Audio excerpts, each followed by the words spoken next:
का रहा, सब लोग 2 लेग ही चलाते थे। तो मेरे साथ ये हुआ, स्टार्टिंग में जब हम लोग जुड़ते हैं ना तो मालूम नहीं होता किसकी लेग चलेगी किसकी नहीं चलेगी।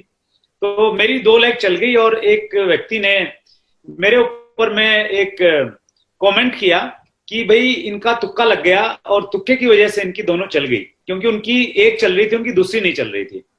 तो उस चीज को मैंने बड़े पॉजिटिव वे में लिया। मैंने ये सोचा कि शायद ये ठीक कह रहे हैं, मैं अपने आप को चेक करता हूं मेरा तुक्का लगा है या मैंने चलाई है ये।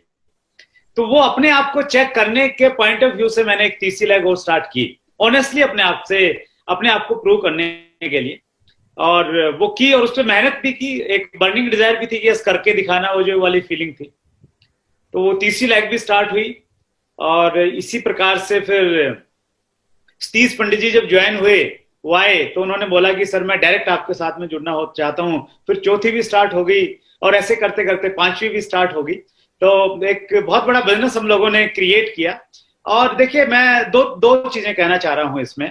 पहली चीज तो मल्टीपल लेग के बहुत सारे बेनिफिट हैं। एक तो मल्टीपल लेग पे अगर आप जाते हैं तो बिजनेस को हम लोग इंडिपेंडेंट बिजनेस क्रिएट कर सकते हैं। तो 2 लेग वाले कल्चर में कहीं ना कहीं एक अपलाइन हमेशा हमारे ऊपर रहता है, तो उससे नीचे वाली लीडरशिप उतना ज्यादा नहीं पनप सकती। जबकि जब हम लोग ओपन बिट्स में जाते हैं, नए व्यक्ति के साथ में काम करते हैं और उसको खुल के काम करने का मौका देते हैं, तो इंडिपेंडेंट हम बिजनेस में बोलते हैं कि we are IBO, independent business owners. तो वो वाली फीलिंग क्रिएट होती है मल्टीपल लेग में। दूसरा बेनिफिट ये मुझे लगता है कि एक असली लीडरशिप, एक स्ट्रॉन्ग लीडरशिप क्रिएट होती है। क्योंकि जब एक अच्छा लीडर है वो अगर किसी के साथ में काम करके एक नया ग्रुप स्टार्ट कर रहा है, नई लीडरशिप के साथ में काम कर रहा है, तो उसका डुप्लीकेशन वहां पे हो रहा है। तो एक स्ट्रॉन्ग लीडरशिप, उसकी कॉपी फास्ट गति से शुरू होती है, क्योंकि डेप्थ में जाके वो काम नहीं करता जब वो एक नई लेग के साथ में करता है। तीसरा मुझे इसका फायदा ये लगता है, इससे बड़ी इनकम के एग्जाम्पल क्रिएट होते हैं, वो लोगों को अट्रैक्ट करते हैं। चौथा फायदा मुझे ये लगता है कि जब सीनियर लीडर्स ग्राउंड लेवल पे जाके काम करते हैं तो वो ग्राउंड लेवल के इश्यूज को जान पाते हैं। ऊपर उन्हें कोई सिस्टम बनाना होता है तो ग्राउंड लेवल की सारी इंफॉर्मेशन उनके पास में है, तो सिस्टम बेहतर तरीके से डिजाइन कर सकते हैं। तो बहुत सारे बेनिफिट्स हैं। तो मैं तो हमेशा इस चीज की प्रशंसा करता हूं कि ओपन बिट्स में हमें काम करना चाहिए।